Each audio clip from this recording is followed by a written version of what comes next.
In a 2-point game, Team USA outscored 16-2 in the final 3 minutes 40 seconds, and they lose to France 83-76. And so this is what we have coming up Wednesday against Iran, Saturday against the Czech Republic.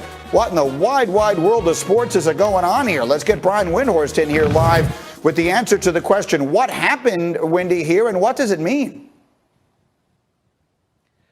I'd like to tell you, Greeny, that this isn't something to worry about, that, they had guys flying in here to Tokyo. Say at the Olympics, good morning or maybe good night, I think, to you, Wendy, I know you're in Tokyo right now. And, yesterday morning, we here in the States woke up to the loss of USA losing to France. So what's kind of the feeling after that loss in round one? The thing about it is, I know that it was their first Olympic loss in since 2004, and that's what people are talking about.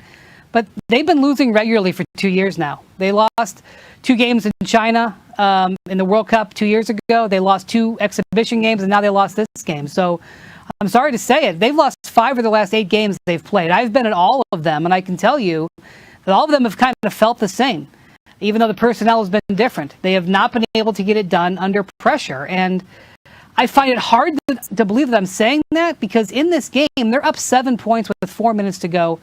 They have Kevin Durant and they have Damian Lillard on their team, not to mention everybody else they've got, and they couldn't finish. And there's 10 reasons why they can't, but at the end of the day, you've just got to do it. You got to close the level of game significantly in the next 12 days to figure out how to hold on to their gold medal title. So, Wendy, I kind of want to talk this through with you, because it was the impression I had while watching was Team USA is chock full of ball-dominant superstars for the most part. Guys that when times get turbulent, give me the ball, I'm going to make a play. Whereas Team France, these are guys who are stars in their roles. So they are more seamlessly able to get to play the team game, understanding roles, more so than Team USA. And that possibly showed face in those final 4 minutes of the game. Do you subscribe to that philosophy in any way? Yes, that's true. Although I would argue that in this game, they were overpassing, because Popovich is really trying to get them to play Spurs ball. And there was a possession late in the game where Dame Lillard gets the ball open on the wing. And because Popovich is saying, share the ball, share the ball, share the ball, he tries to throw one extra pass and it gets picked off. And I'm like, Dame, I don't want anybody else in this arena taking the shot except for you there. And so I just think that's an unfamiliarity thing.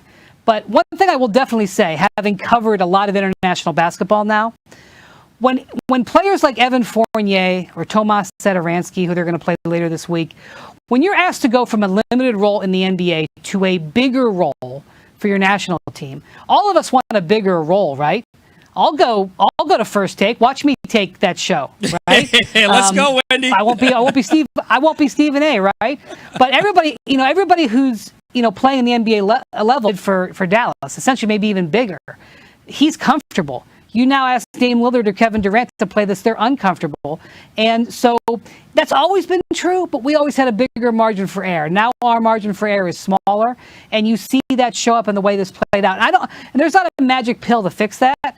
But again, I'm going to go back to, despite all that, 7 points, 4 minutes to go, Durant, Lillard, Jason Tatum, Draymond Green out there, you close that game.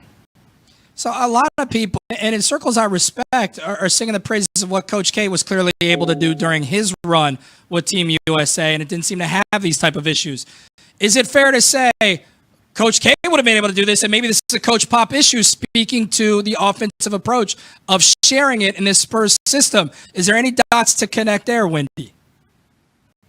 Well, first off, I would say that Coach K struggled a little bit in his first time coaching Team USA and had to make some changes. And I was here in Japan in 2006 and saw them get the bronze, and that was on Coach K's resume. But one thing that Coach K did was he had guys play summer after summer. When they would come to the Olympics, they would have gotten together for the previous 2 summers, the core of the team.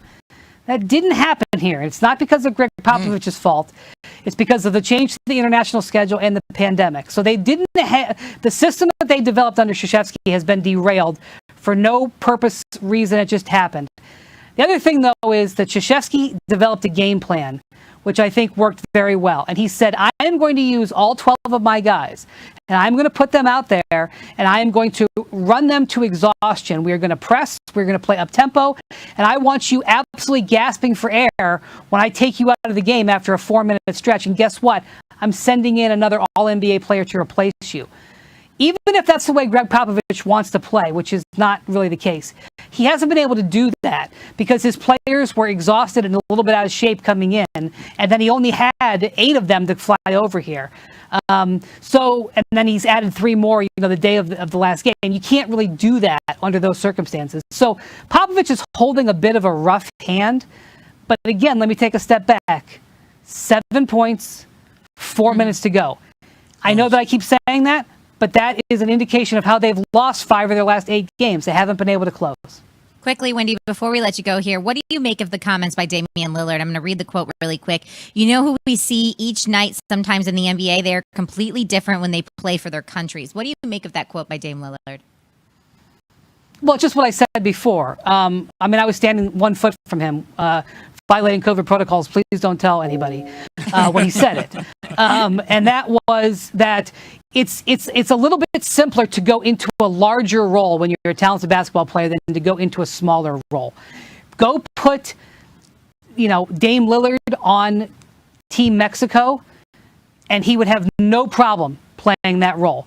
Go put any player in the NBA on the Czech Republic team, they probably would really love that role. It's just a different ask.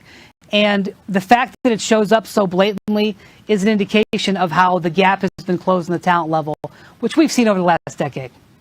Interesting stuff. Brian Windhorst, our ESPN NBA insider, giving us the latest from Tokyo. Thank you so much. Have a good night. I think it's nighttime there, correct? Thank you. That's right. That's right. See you, Wendy. These Summer Games news and notes is brought to you by California Almonds, representing your... In the Olympics, Americans have not won gold in an Olympics in which it lost the game. They play Iran next, Group A, on Wednesday. Sunday was only the USA's 6th ever loss. Again, first since 2004 against Argentina. They lost 3 times at the 2004 Olympics to Argentina, Lithuania, and Puerto Rico. Prior to then, their only 2 losses were both to the Soviet Union before NBA players started playing in the Olympics, and one of those, they cheated. So Drew Holiday and Team USA goes down, Michael. All right, Bucci. It's about 13 hours between Eastern Time Zone America and Tokyo, so that means Brian Windhorst is up. It's daylight behind him. He joins us here on SportsCenter. All right, Wendy, here's the deal. So they had some issues in exhibitions even before they got to Tokyo. That already put like a sort of a dark cloud over this team. Now that they lose this game to France, how is this thing starting to manifest itself there with Team USA? Well, look, Michael, they've got challenges for sure. 3 of their players, including Drew Holiday, who was the best player in the 4th quarter of this game, arrived less than 24 hours before the start of the game. And obviously, they've only had about 10 practices. But having said that, they're up 7 points in this game with 4 minutes to go with a handful of Hall of Famers on their roster. You got to close that game. And I know that there's talk about lack of cohesion, lack of chemistry, about how players on the opposition seem to rise up when they're playing for their country. That's all true, but that does not excuse the way they played in this game. I'll excuse the losses they had in the exhibition games. This was an important game. They knew this was going to be hard going in, and they did not execute, especially the guys that we consider all NBA players.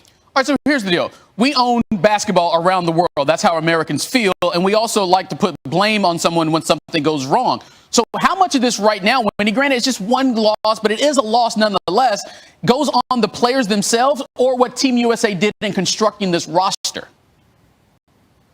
Well, I will say that the French completely, if the French opera's game plan completely outclassed Greg Popovich's lineup in this game.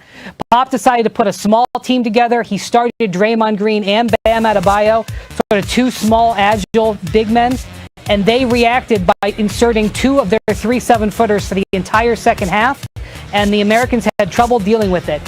They just outmaneuvered Pop in this one, but just saying this was a roster issue, just saying this was a strategic issue, that's not really fair. Again, you have Durant and Lillard and Tatum. You have a couple of guys actually do what they do best, what they're paid $100 million for, and the U.S. wins this game at the end of the day.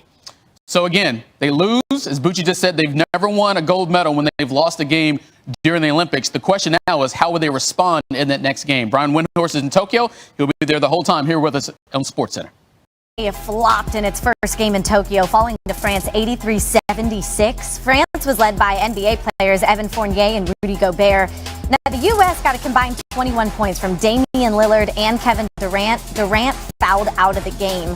The loss is the first for the U.S. men at an Olympics since 2004. The team will look to rebound from today's defeat when it takes on Iran on Wednesday in another pool play game. We now welcome in Brian Windhorst. He is in Tokyo covering Team USA. And I know the players have spoken now after the game. How is this team reacting to this loss?